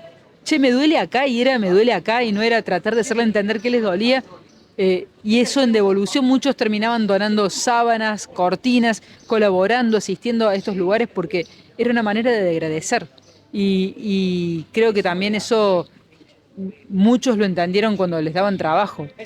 Che, contrató a un armenio porque te va a laburar. Y creo que eso también quedó en el tiempo. Después, por supuesto, como en todos lados, en el cajón de manzanas hay alguna manzana podrida que dejó una mancha en el legajo, pero pasa en todos lados, en todas en las mejores familias pasa eso. Entonces, bueno, entender que eso también ha sido una construcción de una referencia, de una identidad, y que cuando te digan, che, es un armenio, sí, armenio, decirle que venga. Y porque sabes que ahí tenés buena gente, buen profesional, buen laburante, buena persona. Me parece que eso también, el colegio ha sido también el colegio nació en la iglesia. Los armenios tenemos como pilar la iglesia. La fe es uno de los pilares que sostuvo a tantos años de persecución, de invasión. Era siempre a través de la iglesia, se convertía en el Estado, en el que ayudaba a contener a las familias, el que les daba como una forma de gobierno. La familia se convirtió en el otro pilar, porque la familia es el lugar donde vos te referencias, es tu columna, tu pilar. Y también la educación, porque mediante los armenios no teníamos terreno, territorio, no tenemos riquezas naturales. Es un lugar donde lo más importante está basado en su conocimiento. De hecho, hoy Armenia se ha convertido otra vez en una de las grandes exportadoras de inteligencia blanda, de riqueza de conocimiento. Hoy Armenia es uno de los desarrolladores más potentes de software de los últimos tiempos, a partir de un centro TUMO que hace que el niño entre, cuando se escolariza, entra a la escuela, sale de la escuela y va a tomar formación en cuestiones tecnológicas, arte, deporte, ciencia, tecnología, todo. Vos salías a los 18 años de ahí, después de haber hecho toda tu formación, como un experto. Te convertís en músico, en lo que vos quieras, todo vinculado desde la tecnología. Y eso convirtió también en un espacio de exportación de conocimiento. Eso lo hizo un hijo de inmigrantes que llegó a los Estados, que estuvo en Siria, Líbano, que se fue a Estados Unidos, y el tipo se desarrolló y se convirtió en uno de los referentes de Intel, y dijo, ¿qué hago con todo esto? El mundo me ha dado mucho a mí, porque yo trabajé y vivo de esto, le han dado supervivencia a mis padres, y hoy yo también quiero darle algo a la gente. Entonces volvió a su lugar de origen, a su Armenia, puso allí los primeros centros TUMOS absolutamente gratuito para todos, la tecnología es de vanguardia, pueden buscar TUMO, centros TUMO, TUMO Center, y después empezó a trasladar eso al mundo. Empezó a franquiciarlo a distintos lugares. De hecho, en la Argentina, en Buenos Aires hay 3. Estamos en proyecto de que haya uno en Córdoba, porque le hace bien a la gente. Porque si esos lugares que han recibido los armenios le han dado una oportunidad, ¿por qué no los armenios hoy darle una oportunidad a esa gente? Vuelvo a la llegada de los armenios. Se reúnen a través de la iglesia estos 3 pilares: iglesia, fe, familia y educación. Fe, Armenia, primer estado en adoptar el cristianismo como religión oficial, año 301. La familia se reunía en la iglesia y se educaba en la iglesia. Lo mismo que te enseñan en la escuela, se lo enseñaban en armenio. Un día uno dijo, ¿por qué no generar comunión? Empezar a mezclarnos con la comunidad. Un hombre visionario de la educación, un formador, un educador, un belgraniano, como se decía él, dijo, bueno, armemos una escuela donde la gente del barrio se pueda mezclar con nuestros hijos y podamos mostrarles qué clase de gente somos y también empezar a vincular la comunidad. O sea, así nace el Instituto General Manuel Belgrano, año 1966. De esa manera después viene el secundario, ya venía el Colegio de Idioma Armenio. La iglesia hoy este año cumple 100 años, la primera iglesia armenia de América del Sur. La colectividad cumplió 100 años el año pasado, en el 25. El colegio cumple también este año su aniversario en 1966 hasta ahora. El Colegio de Idioma Armenio cumplió 100 años también. Entonces todo esto muestra que mantenernos en el lugar tuvo que ver con tratar de conservar la esencia, la identidad, de integrarse, de vincularnos. Y esto tiene que ver, la raíz de esta dispersión es el genocidio armenio. Genocidio que viene de la mano del Estado turco y una idea original de volver a generar el gran imperio otomano, convertirse otra vez en ese gran imperio que fueron alguna vez y que ya no tenían ni los sultanes, ni la capacidad, ni las herramientas, ni nada. Entonces, esa idea de recuperar ese gran imperio fue a través de una idea que uno de los grandes ideólogos y pensadores dijo, vamos a hacer un plan panturánico, panturquista, que es volver a unir todos los países de origen turco de la región. Eso implicaba unir todos los países de la región y en el medio un obstáculo que eran los armenios. Dame 2 toques. ¿Me puedes orientar, porfa, en año? Me pareció muy interesante que me hayas tirado este dato, que te lo estaba por preguntar porque lo escuché. Esto de que la primera son la primera nación en adoptar el cristianismo como religión oficial. Año 301 me dijiste. Te quiero preguntar también si es catolicismo o si es ortodoxo. Es católico, soy el primero. Ortodoxo. Ahí estoy para allá. Y preguntarte sobre el año donde es el genocidio. Y preguntarte también sobre si ya en ese año Turquía ya era musulmana. Presumo que sí. Pero preguntarte si tenía algún factor en juego la religión y el cruce o el enfrentamiento de religiones. Armenia se convierte en el primer estado cristiano del mundo en el año 301. Eh, a partir de eso, 405, Armenia crea su propio alfabeto, porque es una manera también de preservar, de encriptar información, de encriptar historia. De hecho, mientras el mundo se estaba destruyendo alrededor a lo largo de los siglos, muchas obras, después lo primero que se traduce es la Biblia, y muchas obras se traducen al armenio y se conservan. De hecho, hay un museo que se llama el Madenataran o Matedanaran en Armenia, que tiene bibliografía universal y muchos estudian el armenio para volver y recuperar material que ya no existe en esos lugares de origen. Y, y esto de encriptar el lenguaje tiene que ver con preservar, porque sabían que cualquier cosa que no pudieras preservar, encriptar, iba a ser fácilmente destruido por los invasores que fueron diversos en la zona. Vos pensás que Armenia está entre Oriente y Occidente, tiene al norte los Montes Urales, y lo único que tiene el lugar de paso es la región está entre el Mar Caspio y el Mar Mediterráneo, el Mar Negro, ese paso chiquito. Armenia es justo un lugar de paso. Entonces todo lo que pasó universalmente por ahí sirvió para compartir, dar lo que Armenia tenía, pero también para que Armenia se quedara con algunas cosas que fueron aprendizaje. Vuelvo a esto que me preguntabas. Armenia es una iglesia apostólica porque fueron creadas por los apóstoles Tadeo y Bartolomé. Armenia porque es una iglesia nacional, porque es una iglesia de la nación armenia y que además preserva la cultura armenia y a la familia armenia. Iglesia apostólica armenia de rito ortodoxo, porque no modificó, o sea, dentro de lo que son las columnas la columna de la religión se fueron abriendo, no modificó mucho más, dejó bastante original muchas de las cosas. Por supuesto que hubo algunas transformaciones, pero conserva mucho de lo que es original. La misa de espaldas al público, porque el sacerdote es un fiel más. Además también esto de la misa cantada, como era originalmente, en el armenio antiguo, gran parte de la misa. Y la gente conserva también esas tradiciones de la misa larga, porque ahora la misa dura 40 minutos, pero la iglesia católica, pero la iglesia original es una misa larga. Bueno, se conservan todas esas cuestiones que hacen a la esencia de la iglesia. Respecto de lo que me decías también de la cuestión religiosa, bueno, los armenios fueron invadidos porque por el lugar geográfico, geopolíticamente está en un lugar jodido. La verdad es que si uno entra a ver el mapa, decís, claro, te entiendo por qué te están llevando, no te llevan porque tenés inteligencia, no te llevan porque tenés riqueza, no te llevan por la religión, te llevan por la ubicación geopolítica. Centro del planeta. Mapa cuadrado y rectangular, en el medio, Armenia. Entonces eso hizo que fuera complicado para los armenios el lugar en el que residían y se achicara tanto, ¿no? Porque Armenia en una época llegó a tener una dimensión impresionante que se fue achicando con el tiempo. De hecho, los lugares a donde acontece el genocidio,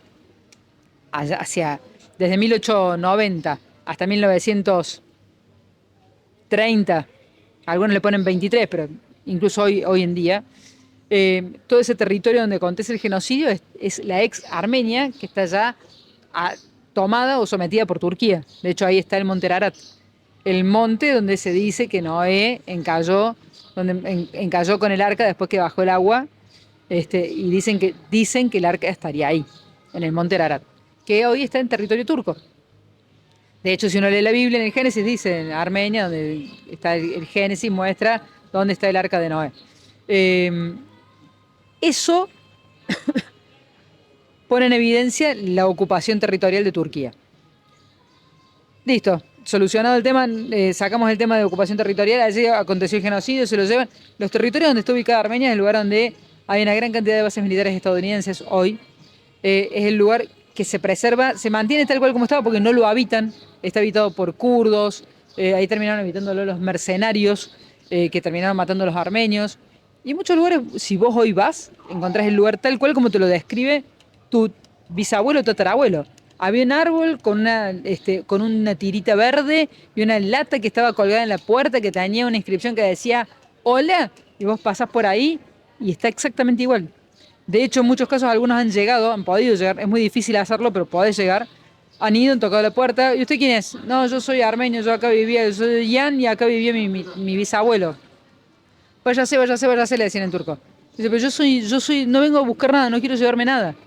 Es más, en algunos casos pasó que le dijeron, en el fondo, al lado de la palmera o al lado de la vid, hay hacía un pozo y vas a encontrar una caja donde yo guardé unos libros y unas fotos.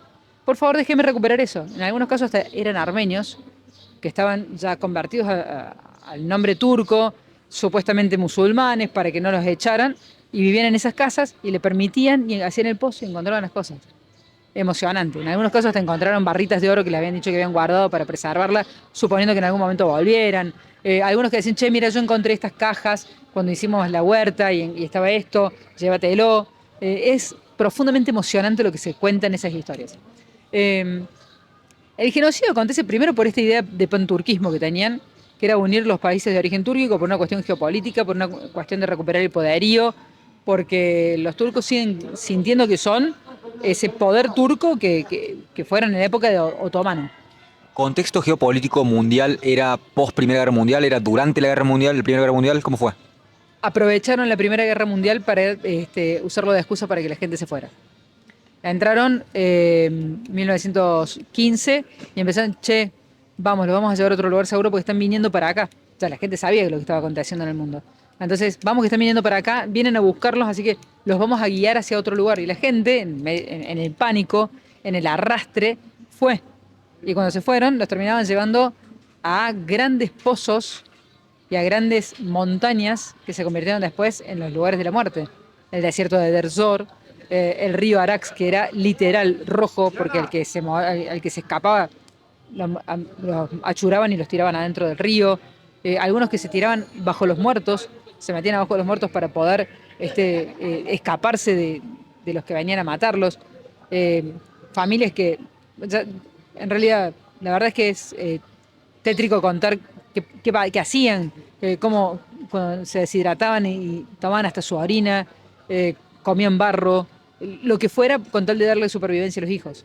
O sea, historias realmente tenebrosas que aún hoy siguen pasando. De hecho, estoy hablando de 1915, vamos al año 2020, 2022, con todo lo que estuvo pasando en Artsaj, con los armenios y con Azerbaiyán. Lo mismo. En vez de irse caminando, se iban en autos, caravanas de autos interminables, sin nada, con lo opuesto.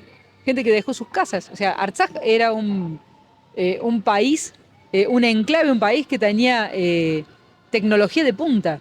Esto que te decía que pasaba en Tumo, en Armenia, ya lo tenían instalado allá también. Tenían centros Tumo, centros de inversiones millonarias en escuelas que envidiaría cualquier otro país del mundo. Escuelas con tecnología, con instrumentos musicales, pianos, Steinway para que los chicos aprendan música, violines de primera calidad. Todo eso, así como estaba, lo dejaron. Y así como lo dejaron, cuando se fueron, entraron y los prendían fuego. O sea, no es que me llevo el piano a mi casa para aprovecharlo. Lo rompían. Mirá lo que hago y te lo ponían en redes. Mirá lo que hago con tu piano. ¡Pah! Eso que uno dice, bueno, esto habla claramente de gente que no tiene ni dos dedos de frente y que hemos visto en otras culturas y en otros países y en otras situaciones semejantes. Todo lo que pasó con los armenios pasó 10 minutos antes de que pasara en Ucrania, de que pasara en Palestina, que pasara en Israel, que pasara en otros países. Pasó porque lo usaron de prueba.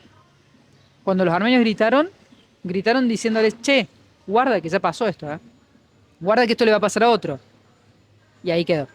Entonces, por eso yo soy muy respetuosa de los que no escuchan, de los que no leen, de los que no ven, pero cuando alguien te está avisando, el que avisa no traiciona. Bueno, esto que llevó a los armenios a dispersarse por el mundo y generó una gran comunidad en Líbano y en Siria, que de hecho tienen barrios armenios, todo en armenio, cartelería en armenio, es como si fuera una pequeña Armenia. Francia, Grecia, los lugares de gran concentración, Estados Unidos y Sudamérica. Buenos Aires en particular son los lugares de mayor concentración. En la primera corriente migratoria, después de la independencia hubo otra corriente migratoria fuerte, porque bueno, implicaba empezar de cero, mucha gente que no tenía nada, y eligieron emigrar para ver qué pasaba. Moscú también tiene una gran corriente migratoria armenia. Y después de eso, bueno, ya la gente empezó a volver. Cuando Armenia empezó a mostrar un crecimiento, un desarrollo en 30 años de democracia, logró recuperarse significativamente. Frente al único riesgo posible de una guerra, el resto ha sido positivo y muchos de los inmigrantes lograron volver, muchos quisieron ir a probar su suerte también a Armenia como descendientes y se han quedado y hay muchos cordobeses viviendo allá y es una comunidad muy linda porque han instalado esto del bar, del fernet, de las empanadas criollas, del periodismo. Tenemos referentes interesantes e importantes que están haciendo un gran despliegue también con la bandera argentina y con el nombre Córdoba en Armenia. Me parece muy interesante esa vuelta. Así como acá tenemos el barrio armenio, el hecho de que argentinos armenios vuelvan a Armenia y esté el barrio argentino allá me parece fascinante. Me interesa preguntarte un par de cosas sobre la población total, sea del país o de la... Hay una palabra que no entiendo del todo que es diáspora. Es como una comunidad en otro país, ¿verdad? Hasta donde la entiendo yo. Diáspora viene de dispersión. Ok. Entonces, de ahí, diáspora, toda la gente que está dispersa. Armenia tiene hoy alrededor de 3 millones y medio de habitantes y la diáspora es de aproximadamente entre 8 y 10.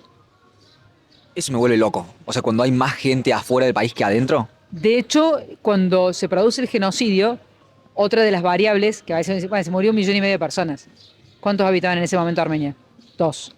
Por lo tanto, se erradicó el 75% de la población. Eso fue el genocidio. Ese 1,5 millones era en el 75% de la población. De esa cantidad de gente tenés el saldo que te queda adentro, ese 25%, de los cuales muchos emigraron para salvarse. Entonces vos pensás con qué tuvo que reiniciarse. Con algo muy elemental, muy poquito. Y esa gente se fortaleció y se hizo un país de nuevo y se convirtió también en parte de la Unión Soviética, con pros y contras, pero logró sostenerse, se independiza, la gente vuelve a emigrar, pero muchos después vuelven cuando empiezan a solidificar esta nación que, bueno, para muchos en algún aspecto es un ejemplo, para otros es un riesgo porque es una zona de inminente situación de crisis bélica en cualquier momento, bueno, pero son cosas que creo que le pasan a todos los países y a todas las comunidades que tienen algún migrante en algún lugar, ¿no? Hoy nadie está seguro en ningún lugar. Sí, pasa que esa es otra. Creo que es una ilusión de estabilidad y de tranquilidad y de paz, pero el mundo es un lugar peligroso, como hay que tenerlo en cuenta. Ahora, alguno podría decir que fueron fructíferos y se multiplicaron, porque si quedó 500.000 y de ese 500.000 hoy son, me dijiste, 3 4 viviendo ahí y 8 9 afuera, por ahí, se multiplicaron mucho en los últimos 100 años.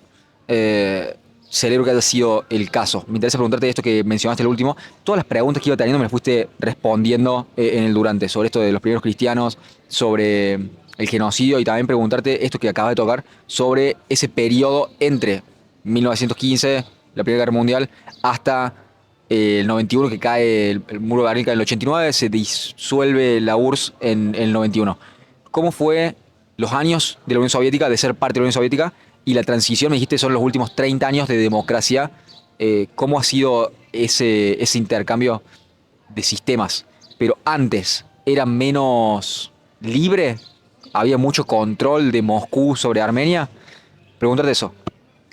Se vivía como se vivía dentro de la Unión Soviética. Cada país tenía la mirada siempre de la Unión Soviética porque eras parte dentro de un conglomerado donde no se podía salir así nomás.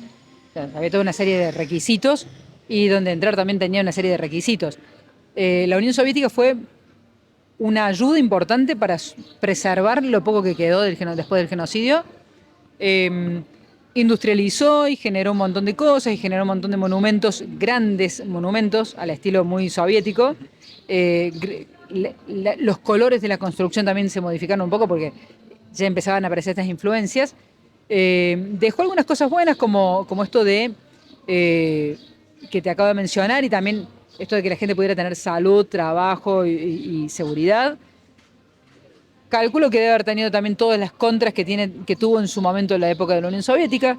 Esto de pertenecer a un régimen y que todo estuviera controlado, que hubo que volver a adaptarse después a este nuevo formato, que creo que se adaptó bastante rápido a este formato capitalista donde cada uno desarrolla y empieza a prosperar por su cuenta.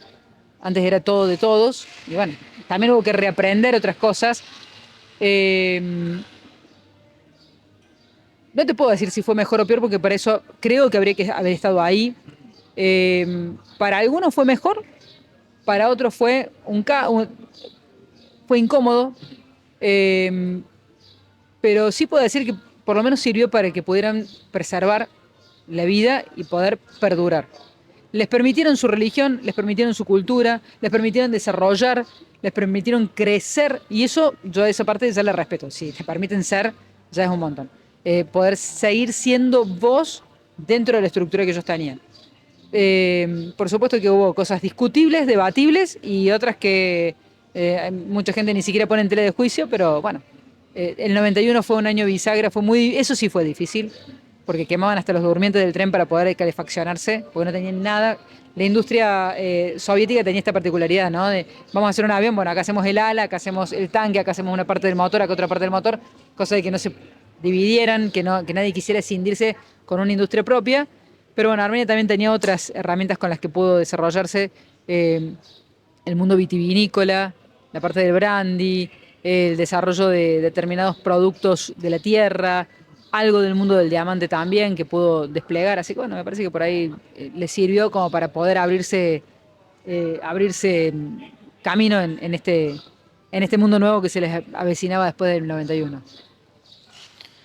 Qué locura. Nunca consideré, al menos nunca lo consideré tanto, porque empecé a aprender sobre la Unión Soviética cuando ya había terminado el paso por el colegio, así que nunca consideré cómo afectó la Unión Soviética a Armenia y todos los años del comunismo. No sé si habrá sido tan brutal como Europa del Este, en el sentido de, no sé, hambre, o en el sentido de económicamente estar subordinado. Presumo que en cierta parte sí, y quizás no eran tan perseguidos como algunos otros países que estuvieron más cerca de Moscú. Se me ocurre Polonia, Hungría, todo lo que hoy son los países nuevos de Latvia, Letonia, Estonia, Lituania, Serbia, todos esos países, Ucrania, ni hablar. Está otro genocidio del cual no se habla muy seguido, es el Holodomor. 1,5 millones más de ucranianos muertos de hambre, de hambruna total, por mala gestión de los recursos de la agricultura en Ucrania. No sé qué tan opresivo habrá sido, pero celebro lo que me estás contando, de que también no estoy muy al tanto de cómo le ha ido a Armenia en los últimos años, pero celebro que ha terminado en democracia y esté yendo bien en ese sentido. Eh, una vez le pregunté a alguien si en Armenia veía pobreza. Me dice, sí, hay pobreza, hay gente humilde, pero no hay gente indigente. Y le pregunto, ¿por qué? ¿Por qué esa diferenciación?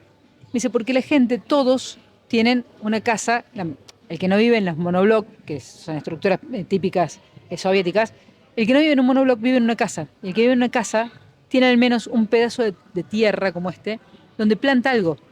Comida nunca falta. La gente no pasa hambre. Entonces vos estás plantando sandía, tomate y pepino.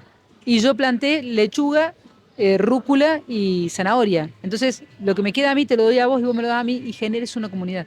Por eso el armenio nunca pasó hambre. Y en el campo mucha gente pudo seguir haciendo lo que hacía. Y los armenios pudieron conservar gran parte de todo eso.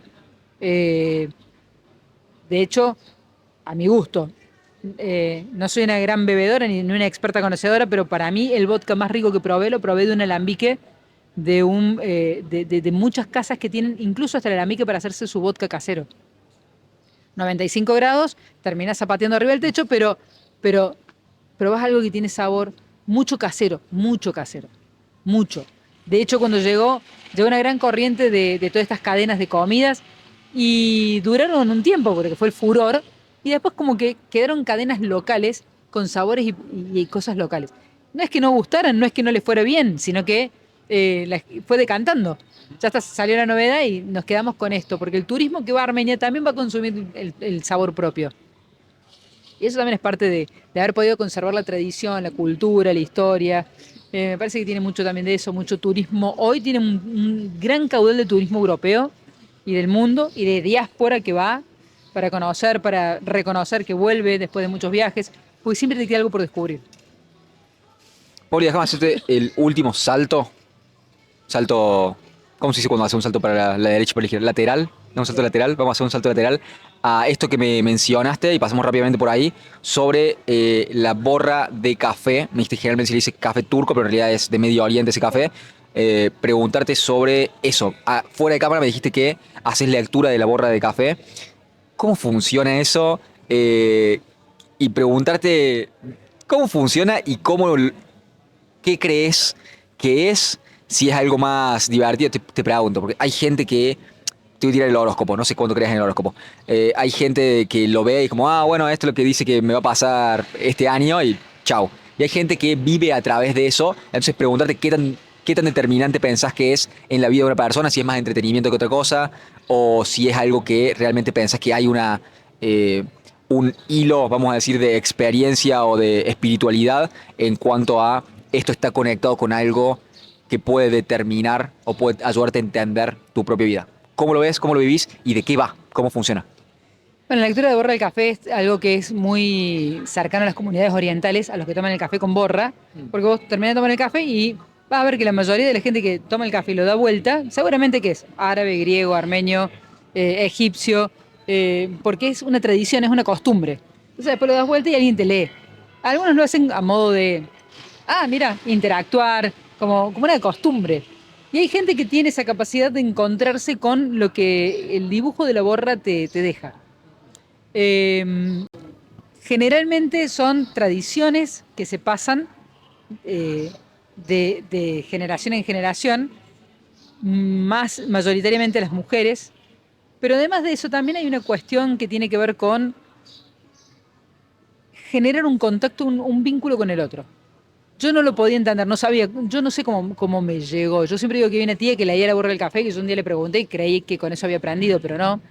Y hace algunos días también charlando, me llaman para hacer una lectura de la borra del café en un cumpleaños, voy y creo que ahí terminé de entender algunas cosas también, que es como que entras en un campo de energía de la otra persona por un instante mientras vas viendo lo que hay ahí y entras a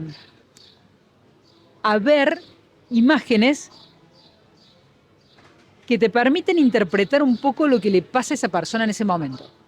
Hay gente que leerá el pasado y otros que leerán el futuro y otros que leerán cosas trágicas. Yo trato de interpretar qué le pasa a la persona.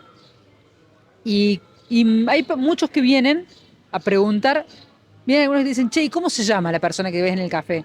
Che, ¿y cuántos años tiene? No sé, eso no lo sé, no se puede saber. Eh, es interpretar qué te pasa, por dónde está viniendo la situación, qué esperar, cómo resolver, cómo pararte frente a eso para finalmente poder darle una vuelta de tuerca y salir de el embrollo, avanzar un paso, animarte a algo. Tiene que ver con eso. Yo creo que también tiene que ver con quién lee, qué es lo que ve. Hay gente que solo ve cosas trágicas. Y hay gente que necesita saber cosas trágicas. Yo no encuentro cosas trágicas, encuentro el momento del hoy, lo que está pasando, y esto de poder encontrarse con el otro, hablando, poder ayudar al otro a encontrar una respuesta, una mirada, algo que le pasa, y de alguna forma también tratar de ayudar, porque esa es la idea, tratar de ayudar. Entonces, encontrar, compartir, ayudar, resolver. Y a veces también está esto de la lectura 1-1, donde pasa esto, y después está esto de la lectura, donde decís, che, en un cumple armamos una lectura de la borra del café, listo, armamos. Se lee individualmente, se puede leer en grupo, y también está esta otra cosa de jugar, porque hay una parte donde se hace un poco de show. Che, hay un evento, podés venir a leer la borra del café, se puede hacer un show, se puede, entendiendo que a la par de esto, que es un show donde yo estoy jugando con vos y te leo, vení que te leo la borra del café. ¿Qué pasa con Ignacio? ¿Qué pasa? A ver, me parece que hay gente en la calle que lo está esperando. Vos podés jugar con eso, pero después también hay una parte de esto donde uno tiene que mostrarle a la gente que es un show donde yo estoy contando algo que vos estás haciendo, pero al mismo tiempo también estoy leyendo algo que es verdad, que no es un juego, porque si no es como que uno le baje el precio a algo que tiene una seriedad. Por lo menos para uno tiene seriedad. Hay gente que no cree y es respetable, como el horóscopo. Hay gente que lo usa para paviar y hay gente que lo usa para guiarse. Y bueno, el tarot, donde hay gente que realmente lo trabaja seriamente y ayuda terapéuticamente a las personas. Y hay gente que lo usa como una herramienta para pasar el tiempo, para ganarse unos mangos. Por eso también hay que poder diferenciar. El que lo hace como un juego y el que lo hace seriamente como con un fin terapéutico. Nosotros podemos jugar con el café, pero también hay una realidad que se puede visualizar a través de la borra y nos ayuda a entender, nos ayuda a ayudar y nos ayuda a abrir un poco el juego de la persona para que pueda tener variantes respecto de lo que tiene en su cotidianeidad. Déjame ver si lo entiendo en pocas palabras. Son los dejos del café, es el sólido que queda del café. El molido de este café es un molido especial, queda como un azúcar impalpable, es un grano que no es el grano torrado, quemado con azúcar, es un grano tostado, pero que además es menos eh, eh, perjudicial para la salud que el otro, porque al estar menos quemado no genera acidez. Todo café genera lo mismo, pero digo, no genera malestar. Eh, Vos lo tomas y al final te queda una borra, te queda como el resto del café. Ese resto del café, cuando vos lo das vuelta sobre el plato, genera dibujos. Claro. Y esos dibujos van de tu mano. Ok, los lees en el plato, no en No, el... lo leo en el pocillo. Ok, lo das vuelta. Sacás el exceso, presumo. Y Sí, queda... cae el dibujo, diseña el dibujo y en ese diseño del dibujo aparecen un montón de imágenes. Bien. Ok. En ese... En lo que queda de café en la taza, vos ves imágenes. ¿Es una cuestión energética que sentís? Estoy pensando en esto, quizás. ¿Viste el mago que históricamente o según los dibujitos del inconsciente colectivo tiene una varita o un báculo? Tiene algo. Sí, pero la magia lo tiene él. Como la varita es el... En inglés está esa palabra que es prop. Es la utilería que usa para hacer la magia. Pero en realidad la magia no está ahí en el palito. Si no tuviera el palito lo podría hacer igual porque tiene la magia. Creo que va por ahí, en el sentido de, ¿pensás que es una herramienta a través de la cual vos percibís esa energía de la persona? Barra, en ese momento, ¿pensás que en pos de que salga lo mejor posible, de que puedas interpretar su energía de la mejor manera posible, te tenés que alejar de tu ego? O sea, ¿pensás que es que vos lo estás leyendo o que vos sos el canal que te pasa esa energía? ¿Es algo que vos creás o es algo que sos un canal de una energía que pasa a través tuyo para poder recibir eso? ¿Cómo lo ves? Creo que en este momento me está pasando lo mismo que me pasó con la locución. No sé cómo llegó a mí, pero se convirtió en parte de mí. Creo que con esto también no sé cómo llegó. Me parece hasta como medio presuntuoso decir que la energía, el canal y todo eso, aunque algo de eso debe haber. No me he sentado nunca a analizarlo, porque si me siento a analizarlo, capaz que me da como hasta un poco de pudor pensar que uno puede hacer, eh, no sé, me gusta pensar que uno está ayudando. ¿Cómo? Sí. Si es la energía, si es el campo, si es que uno es el canal, la verdad es que no sé porque no me puse a pensar. Déjame replantearte la pregunta. No quiero que me des ninguna respuesta en particular, pero a ver si lo puedo poner más claro y vos me decís cómo es tu experiencia en el momento. ¿La magia la hace Poli o pasa a través de Poli? La magia pasa a través de Poli. ¿Tenés alguna intuición sobre cómo lo vivís o no lo pensás tanto, pasa y no tenés ninguna intuición de un lado o del otro? No lo pienso tanto. No lo pienso, pero seguramente si lo pensara un poco te diría que pasa a través de mí. No soy yo. Después, sí, ¿dónde sí soy yo? Cuando esto se transforma en ese momento de show. Ahí sí soy yo. Después el resto es lo que pasa a través de mí. Me lo hiciste analizar, ya está. Ya lograste hacerme... Me ahorraste un par de sesiones de terapia. Bien ahí, Poli. No te las voy a cobrar, quédate tranquila. Poli, eso ha sido todo. Me interesa preguntarte antes de dejarte ir si hay algo que te hubiera gustado que te pregunte, si hay algo que quedó por hablar que no te pregunté, o si hay algo que te gustaría agregar sobre alguno de los temas que hablamos. Empezamos hablando como de la sociedad y la política, hablamos sobre todo Armenia y un montón de cosas que no tenía ni idea de. Me hablaste de lo del tele, me voló la cabeza, lo del telecolor, entre otras cosas. Y ahora terminamos en la borra de café. ¿Hay algo que te hubiera gustado añadir, que te hubiera gustado que te pregunte? ¿Algo que quedó en el tintero? No, creo que hemos charlado de lindo. Si queda algo por preguntar y será otra charla, qué sé yo, nos juntemos de vuelta. Bien ahí. Es más, hagamos al revés. Ahora yo te invitaré a algún podcast que haga yo en algún momento y charlaremos de algunas otras cosas que queden pendientes. Y pensar que vos también fuiste un... Me acuerdo cuando dijiste yo también soy armenio.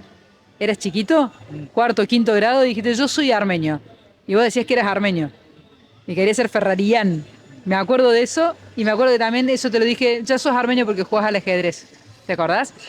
Ese momento, ya jugás al ajedrez. El ajedrez es uno de los deportes nacionales armenios, así que bueno, ahí te encontramos un poco vinculado con ese mundo.